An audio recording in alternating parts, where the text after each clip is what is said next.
Hello friends, നമ്മുടെ പുതിയ വീഡിയോയിലേക്ക് എല്ലാവർക്കും സ്വാഗതം. ഞാൻ ലക്ഷ്മി. എല്ലാവരും സുഖമായിട്ടിരിക്കണമെന്ന് വിശ്വസിക്കുന്നു.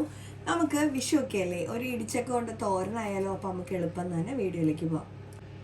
നമുക്ക് ഇടിച്ചക്ക ഒന്ന് കട്ട് ചെയ്തെടുക്കാം. നമുക്ക് ഇടിച്ചക്ക മുറിച്ചിടുന്ന സമയത്ത് ഒരു പാത്രത്തിലേക്ക് വെള്ളം ഒഴിച്ചിട്ട് അതിൽ ലേശം മഞ്ഞൾപ്പൊടി ഇട്ടതിന് ശേഷം അതിലേക്ക് വേണം നമ്മൾ കഷ്ണങ്ങളൊന്ന് ഇട്ട് വെക്കാനായിട്ട്. നമുക്ക് ഇതിൻ്റെ പശയൊക്കെ ഒന്ന് ഒരു ടിഷ്യൂ പേപ്പർ വെച്ചിട്ടൊക്കെ തുടച്ചെടുക്കാം. എന്നിട്ട് ഇത് നല്ലപോലെ ഒന്ന് മുറിച്ചെടുക്കാം ചെറിയ കഷ്ണങ്ങളാക്കിയിട്ട്. ഇനി നമുക്ക് കഴുകി എടുത്ത് വെച്ച നമ്മുടെ ചക്ക ഒരു കുക്കറിലേക്കൊന്ന് ഇട്ട് കൊടുക്കാം.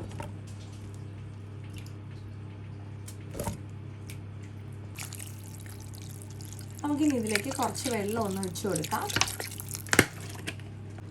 ഇതിലേക്ക് ലേശം മഞ്ഞൾപ്പൊടി ചേർത്ത് കൊടുക്കാം. ലേശം മുളക് പൊടി ചേർക്കാം. ഇത് ഓപ്ഷണലാണ്, ഇഷ്ടമുണ്ടെന്നുണ്ടെങ്കിൽ ചേർത്താൽ മതി. നമുക്കിനി ഇതൊന്ന് പ്രഷർ കുക്ക് ചെയ്തെടുക്കണം. നമുക്കിനി ഇതൊന്ന് വേവിച്ചെടുക്കാം. അപ്പോൾ നമ്മുടെ ചക്ക ഇവിടെ വെന്ത് വന്നിട്ടുണ്ട്. ഞാനൊരു 3 വിസിൽ വെച്ചിട്ടുണ്ടായിരുന്നു. നമ്മുടെ പ്രഷർ കുക്കറിൻ്റെ പ്രഷറിന് ചിലപ്പോൾ വേരിയേഷൻ ഉണ്ടാവും. അപ്പോൾ ചിലപ്പോൾ 2 വിസിലൊക്കെ കുക്കായി കിട്ടും കേട്ടോ. നമുക്കിനി ഇത് നന്നായിട്ടൊന്ന് ഉടച്ചെടുക്കാം. ഇപ്പോൾ ഇത് കാണുമ്പോൾ തന്നെ അറിയാമല്ലോ, നല്ലപോലെ വെന്തിരിക്കുവാണ്. അപ്പോൾ നമുക്ക് ഇതൊന്ന് നന്നായിട്ടൊന്ന് ഉടച്ചെടുക്കാം. ഇപ്പോൾ ഇത് കണ്ടോ, നല്ലപോലെ നമുക്കിത് വെന്ത് ഉടഞ്ഞ് വന്നിട്ടുണ്ട്. നമുക്കിത് ഒന്നെങ്കിൽ നമ്മുടെ മിക്സിയുടെ ജാറിലിട്ട് ഒന്ന് അടിച്ചെടുക്കാം, അല്ലെങ്കിൽ നമുക്ക് നമ്മൾ മറ്റേ ചതയ്ക്കുന്ന ഇതില്ലേ, അത് വെച്ചിട്ടൊന്ന് ചതച്ചെടുത്താൽ മതി കേട്ടോ. ഇപ്പോൾ നമ്മുടെ ചക്കയൊക്കെ ഞാനൊന്ന് ഉടച്ചെടുത്ത് വെച്ചിട്ടുണ്ട്. ഞാൻ കൈകൊണ്ടാണ് ഉടച്ചെടുത്തത്.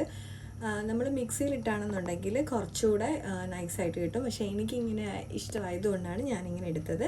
അപ്പോൾ അത് ഓരോരുത്തരുടെ ഇഷ്ടമാണ്. നമ്മൾ ജസ്റ്റ് ഒന്ന് മിക്സിയിലിട്ട് കറക്കി കഴിഞ്ഞാൽ കുറച്ചുകൂടെ പൊടിയായിട്ട് കിട്ടും കേട്ടോ. ഇനി നമ്മുടെ തോരൻ ആവശ്യത്തിനുള്ള അരപ്പ് തയ്യാറാക്കാനായിട്ട് നമുക്ക് കുറച്ച് തേങ്ങ എടുക്കാം. ഇതിലേക്ക് കുറച്ച് മഞ്ഞൾപ്പൊടി, ഇതിലേക്ക് ആവശ്യത്തിനുള്ള കാന്താരിയോ അല്ലെങ്കിൽ പച്ചമുളകോ ചേർത്ത് കൊടുക്കാം കേട്ടോ. ഇതിലേക്ക് ഞാൻ പിന്നെ ചേർത്തേക്കുന്നത് കുരുമുളകാണ്, ലേശം നല്ല ജീരകം. ഞാൻ ഇതിലേക്ക് കുറച്ച് വെളുത്തുള്ളി അതുപോലെ തന്നെ കറിവേപ്പിലയും കൂടെ ചേർത്താണ് ഒന്ന് അടിച്ചെടുത്തത്. ആ വീഡിയോ മിസ്സായി പോയതാണേ. ഇപ്പം ഞാൻ അടുപ്പിലേക്ക് നമ്മുടെ ചട്ടി ഒന്ന് വെച്ച് കൊടുത്തിട്ടുണ്ട്. അപ്പോൾ എണ്ണ ചൂടാകുമ്പോൾ നമുക്കൊന്ന് കടുക് പൊട്ടിച്ചെടുക്കാം.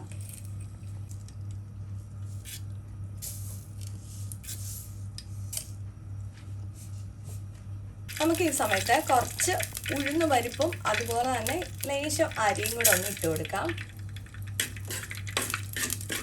ഇതെല്ലാവരും ചേർക്കുമെന്ന് എനിക്ക് അറിയില്ല, പക്ഷെ ഞാൻ തോരനുണ്ടാക്കുന്ന സമയത്ത് ഇത് ചേർക്കാറുണ്ട് കേട്ടോ. ഇതിലേക്ക് ഞാൻ ഉണക്കമുളകൊന്ന് ഇട്ട് കൊടുത്തിട്ടുണ്ട്.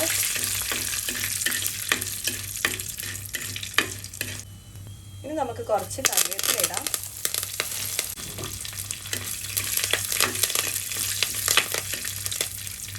നമുക്ക് ആദ്യം ചേർക്കേണ്ടത് നമ്മൾ അരച്ചു വെച്ച തേങ്ങയാണ്.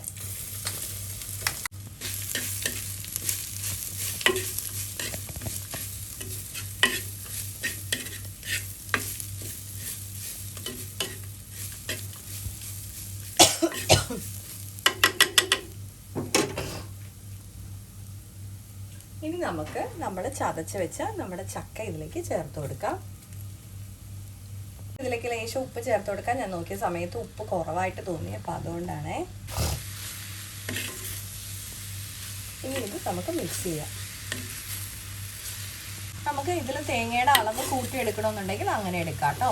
ഇതിപ്പോൾ ലോ ഫ്ലെയിമിൽ ഒരു മിനിറ്റ് മാത്രം വെച്ചാൽ മതി, കാരണം ഓൾറെഡി നമ്മുടെ ചക്കയെല്ലാം വെന്തതാണ്. അപ്പോൾ ജസ്റ്റ് ഇതുമായിട്ടൊന്ന് മിക്സ് ആയാൽ മാത്രം മതി. അപ്പോൾ നമ്മുടെ ഇന്നത്തെ ടേസ്റ്റി ആയിട്ടുള്ള നമ്മുടെ തോരൻ ഇവിടെ റെഡി ആയിട്ടുണ്ട്. അപ്പോൾ എല്ലാവരും ഇതുപോലെ ഒന്ന് ട്രൈ ചെയ്ത് നോക്കണം. അതുപോലെ തന്നെ എല്ലാവരും ഇതുപോലെയാണോ വെക്കുന്നതെന്ന് കൂടെ പറയണം കേട്ടോ. വേറെ മെത്തേഡൊക്കെ ഉണ്ടെങ്കിൽ ഒന്ന് കമൻറ്റ് ചെയ്യണേ. അപ്പോൾ എല്ലാവർക്കും വീഡിയോ ഇഷ്ടപ്പെട്ടിട്ടുണ്ടെങ്കിൽ ലൈക്ക് ചെയ്യാനും ഷെയർ ചെയ്യാനും കമൻറ്റ് ചെയ്യാനും സബ്സ്ക്രൈബ് ചെയ്യാനും സപ്പോർട്ട് ചെയ്യാനും മറക്കല്ല. അടുത്ത വീഡിയോയിൽ വീണ്ടും കാണാം. നന്ദി, നമസ്കാരം.